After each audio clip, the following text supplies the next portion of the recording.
Hi everyone, my name is Olivia Heil. I have a bachelor's and master's in agricultural education, and I've started this YouTube channel. I am staying home with my two little kids, and I want to talk to you about the homeschool planner that I've started using.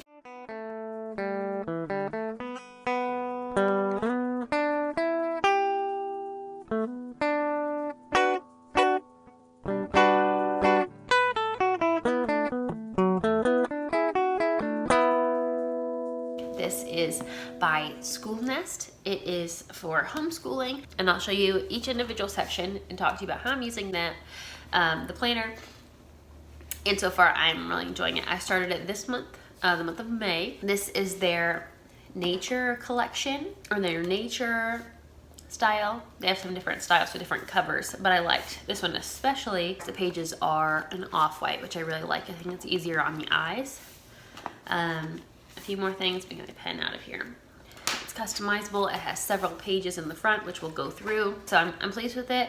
I think that it provides flexibility, but also has some structure to it. So I don't like the planners that are so prescriptive. There's so many options and things to fill in that I get behind in actually filling them out. So here is the homeschool planner by Schoolnest.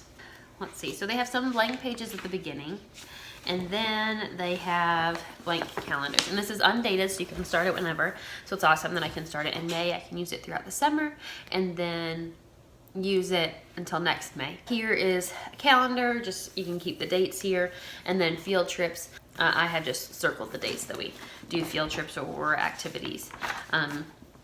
There is an attendance sheet, which is pretty neat. A neat concept. So you have the dates all filled in. You put the month at the top. These are the numbers are for the days, and then I color in or mark off the date that I feel like, okay, we did enough work. Because our days look different, we don't do the same thing every day. We did enough work that day to justify putting a box in it. And then you write the days that you attended school, you did your homeschool, and then you have, this is for a full year. So that's, well, May 2024 to April 2025. So that is the page here. Spots for classes, and these are classes that we do outside of the house, or I'm planning on doing outside of the house with them in the fall. Here are curriculum pages, so I can put the names of curriculum in these boxes, several pages. For curriculum overview. I suppose I could talk about, how I'm going to use that curriculum. If I'm only going to use a piece of it, or however, details I can put underneath it. That helps me prioritize planning, and there's already a space built out for it. Okay, so here is an interesting place that I want to talk to you about, and that is book lists. They have a book list section, and there are these split pages. So this is a sticker that I added, but here I was writing, what have we been doing here, May 2024. But then I decided I'm going to mark that out because I want to use this more for book list planning and comparing. So I use this as a family planner and as a homeschool planner, and I'll show you the curriculum spread pages that I use for the homeschool curriculum plan. This is my main go-to for planning right now, so it's accessible. It's not an extra notebook that I have that can get stashed away or put somewhere else.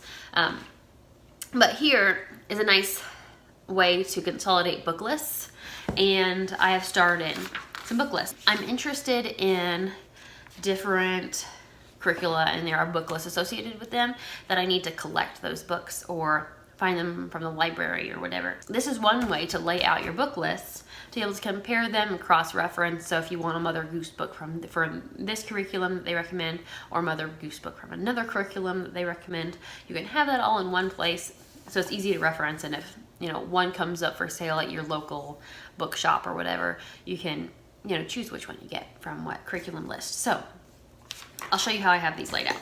Teaching character through literature, and this is their shorter book list for the younger grades, for the younger level. There's 2 tiers, but this is the shorter list for the younger kids that I'd like to use next year. There's 13 lessons that go along with it. They're really short blurbs, and you can discuss a book related to and then related to scripture and character lesson. Here is the Gentle and Classical Primer book list. I have it here. This is not everything, as their art and composer biography is over here. Maybe from, there you go. Okay, and then optional art exploration books. So I have this list and this list from the Gentle and Classical Primer. And this is just a great way. I'm not saying I'm going to get all of these books, but curriculum that I'm interested in, I can just have it all in one place to compare. And if I have a few extra dollars here and there that I want to put forth towards books, I can easily flip to this, look it up on Thrift Books or Amazon, and order it. Then I have here, this is Ambleside Online, year 1. So I'm going to have a kindergartner next year. We're already doing some kindergarten things now, but I want to like officially start her kindergarten year next year. Ambleside Online is year 1, and that's technically first grade. But I think it'd be great to collect these stories now. Don't know how strictly I will hold to Ambleside Online, but I love that it is a free online Charlotte Mason based resource that is here. This is Cherrydale Press, which is a Charlotte Mason resource, and they have language resources that I'm interested in for Spanish and French. I'm unsure if we're going to do Spanish or French first, if we're going to scaffold it one before the other, or if we'll do kind of different languages at different points. I need to know more about what Charlotte Mason has done with her students in the past, because they've studied multiple languages. And so I'm interested in figuring out how that's planned out. But I think Spanish and French would serve my children well. 1, 2, 3, 4, 5, 6. 6 pages. 6 pages of book lists. But if this is a whole spread, then there's only 3 whole spreads, right? 6 individual pages. Another interesting component of this planner is the curriculum progress pages. So you can fill in what curriculum you're working on here, and then you can mark the number that you've completed on here. And I have different dates for these, like this is for Sax and Math K through the end of the summer. So we've got extra time. This is not just the spring. This is violin lessons. I'm just tracking the number of violin lessons that we do in a year here, starting in May. This is core knowledge pre-K, like the days that we read core knowledge starting in May. This is for general classical that we haven't started yet, and core knowledge kinder that we haven't started yet. And this is the Teach Your Child to Read in 100 Easy Lessons. We are through lesson 86, so I'm hoping to finish that by the end of the summer. But there's more spreads for the curriculum progress, actually several. Okay, so there's 1, 2, 3, 4, 5, 6. So 6 pages, 3 full spreads, so that matches the book list. Okay, so I'll show you a calendar spread that's not currently filled out with all of my things in it. So here is the month of, the month of September. So these are blank, you fill them in, and then that's what I use for our family calendar, kind of just general scheduling, what I would do usually in my own personal calendar, right? So not like a whole lot of homeschool curriculum on here. Maybe homeschool related events, but not so much curriculum. Here is our weekly overview. I haven't utilized this a whole ton. Here are weekly goals and notes. This is the schedule, and I've used this in different ways. I think this week we have it as like a kid-focused schedule that I've got in here. And a previous week I've tried writing down meals or whatnot to have. It'd be nice to have a record of like meals for meal planning. Didn't find that as useful, perhaps, or maybe not something that I'll continue. Who knows? It might even like change from week to week as far as how I use that schedule. But this is your curriculum spread, and I will show you a spread for what ours looks like that might help to see that. So here's one of our previous weeks. And I put the days up on the top, and then these are subjects that we are interested in or value as a family, and that can vary based on your family. But right now we have reading, writing, math, music, language, and there's an other category, and then there's a section at the bottom just for my toddler. Then there's daily details. that follow the weekly plan. Right here, daily detail pages. There's 1, 2, 3 pages of that, and then there's weekly reflections.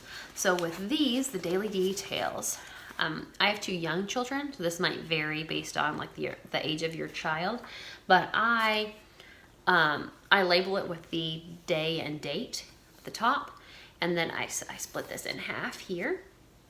So then this section above is for one of my children. This section below would be for the other child, and I write like behavior related notes here. So like, when did we nap? How long did we nap? Or did we go to bed late a particular day? And those are just behavior notes for me that flows into the next week.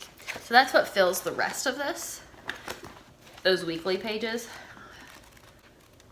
But for me, this has been enough scaffolding to be helpful and worth using, but also free enough that I don't feel like there's a lot for me to work through. It's not like a workbook that I'm supposed to answer deep reflective questions in for each week, and then I get behind, and then it's like, well, I shouldn't really go back and answer well, maybe I should go back and answer questions about, about the week from a month ago.